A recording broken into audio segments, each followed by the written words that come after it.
Good day, everyone, and welcome back to another video from the Demon Overlord. And what am I going to be coming at you with today? Well, this is just a very quick video just to show some progress on the Wildspire miniatures paint jobs. Because I figured, why not? Until I get them fully painted and get a full thing, I thought I'd show progress so far and that it doesn't... I've literally given each of these probably a few hours a day to paint. Very simple, but in the end, they look great and ready for the table. Let's get started. And there it is. One of the first miniatures finished from the Wildspire was the Minotaur Bard. As you can see, he does have a lot of little chains and things going on. He has a lovely set of shorts with a nice, I think I gave him a red center with little purple accents on the belt. And he has a simple set of horns. And now it's nice to see a Minotaur that is not, as you can see behind, a simple Savage Warrior Brute. We do have the two other player class Minotaurs that were available pre-painted, which we have the Boros Legion as well as the Minotaur from Theros, where it's like, yes, they're great, they look nice, and I decided to go with my WizKids Unpainted Minotaur back there, as well as a large class Minotaur, I believe, from Maze of Death, where it's a large crossbow-wielding Minotaur. It's nice to see a Minotaur that can hit those other classes, or the other classes in the game, like a Bard, which is really interesting and different, and finally hits that type of criteria, pushing the Minotaur out of the simple Brute, Fighter, or Paladin class, and giving it a more knowledgeable and more friendly class towards the citizens of the world. Let's move on to the next one from Wildspire's recently finished painted ones, Shelley. So next up here we have what is called the Elk by the Wildspire. Now, personally, I don't think it's an elk. It looks more like an antelope, as you can see from the figure here. Now, like I said, it would be an antelope. I would not call this an elk, because for a character to ride on it properly, it would have to be large, like the stag to the left, the reindeer to the right, and even compare, it's more in league with those two goats I happen to put behind it, one being from Theros and one being from the Frost Maiden. And as you can see, he fits better with them in the size than those. And it could be a good stand-in for deer, because, I mean, deer had different types of horns in the days. There weren't just one type of deer only. I mean, the stag and the reindeer are in that family, and they're a little bit bigger, as you can see. Now, this happens to give me a feeling of the Princess Mononoke movie. It kind of reminds me of Yakul, I think it says his name correctly. I believe it's been a while since I watched it. The red elk that the boy rides on. And maybe that's where they got inspiration. I don't know. The people with Wildspire, maybe if they ever told me what it was. No problem. If you know exactly that, comment down below. I'm totally willing to listen to you. You know, I'm a very, very logical demon overlord. But I might tell you if you're wrong, too. I'm evil like that. Get over it. Now, I love this design. I mean, I simply gave him a simple design, some little brown little splotching going on, just so he wouldn't have just a simple brown, like tan leather coat.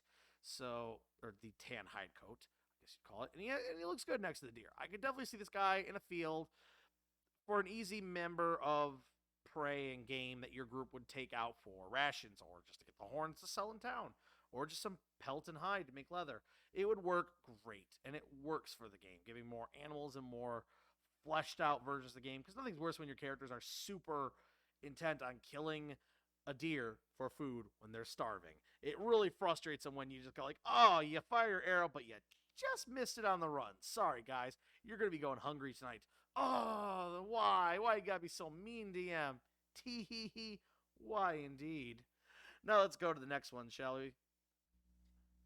Next up here, I also threw this in just because I recently had to refix it, as the fairy dragons on their little pegs are garbage. As you can see, I changed it to green, and put it on like a small rock and log combo, and next to the lovely Gibbon miniature. Now, I believe it actually is. I did look these up after I got started painting them, and yes, it's supposed to be a Gibbon. So I gave him a brown paint job with simple skin tones on the face and hands.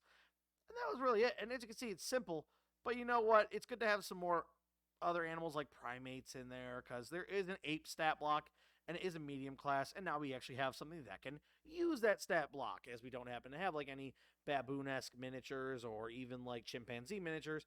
It's good to, like I said, get more animals for options for your players to deal with. So now we get to a very simple one, but also was creepier once I started actually painting it and realizing what it was. The one-eyed crow. Now, when I originally saw it, I didn't really look them over too hard, I'll admit that, when I unboxed them, because this one I thought was very self-explanatory. I figured it was a crow that had an eye missing for some reason. But no, it was even creepier and gave me an Inuyasha vibe. My anime fan side is coming out. Yes, it made me reminded of the giant crow demon in the beginning that stole the Shikon jewel and it shattered in the first place. Here we have a very big crow. It's on a medium base and sitting on top of what I would call a giant or giant-kin skull. Very weird that it does that. Now, this could be a cool special, maybe, ally to your group, or maybe it's like a weird type of crow monster, maybe accompanying Death himself. It has that creepy single eye, which I gave a void color just so it was like a little, the single eye. And then I gave it like a sort of pinkish flesh around it to make it, stick out a little with a simple beak. Now, I did simply just basically paint it black with a small dry brushing of a gray on it, just like to give it some purple. And it's really hard to see it. Unfortunately, lighting, I can't really get it to work without getting a terrifyingly dangerous spotlight that just white shots my whole screen. I don't want to do that. But I do love how it did come on a skull, and it does work nice. It is one of the, weirdly enough, the only miniatures that has like a hole in it at the bottom. I don't know if that was for structural integrity, to lower the weight. Not sure, but it was interesting and doesn't really ruin the miniature at all. But, very unique. Very unique, and I definitely appreciate that, Wildspire. Definitely do. Now we're going to get to the last and another character miniature that we had done, that I had finished recently. And here we get to the last of the sort of heroes of it, and this is it just said Leonin, or Lion Folk. Sorry, Lion Folk. In D&D, they're called Leonins, which they came with Theros, and I actually like the Leonin class. As you can see, I have him set up next to two other Leonin miniatures that came in Theros, which is the Swiftclaw behind him, and which he isn't that impressive, so I kind of didn't care. Sorry, guys, if you're a big fan. But then I also put the Leonin that's like the special Mage Hunter Leonin over there. And I also put a Catfolk Pouncer there to his right of the miniature's arm right, so not mine. And then we have a Wemmick back there, which is like a Lion Folk Centaur, and I just put him on for size like that. Yes, he does, even kind of deal that. Now, yes, he has a lovely tan flesh. He has a great silver arm braces. He has a greenish sort of waist piece with silver on it, going down with silver pieces sticking off. And he simply has his claws ready to roll with a nice black mane to help accentuate his different colored head. Now, I went with more of a tan, as you can see, than the lions because I wanted a tannish lion instead of a very yellow lion. And I did also put on the board to the right there on the screen right, my lovely Bardus miniature from my first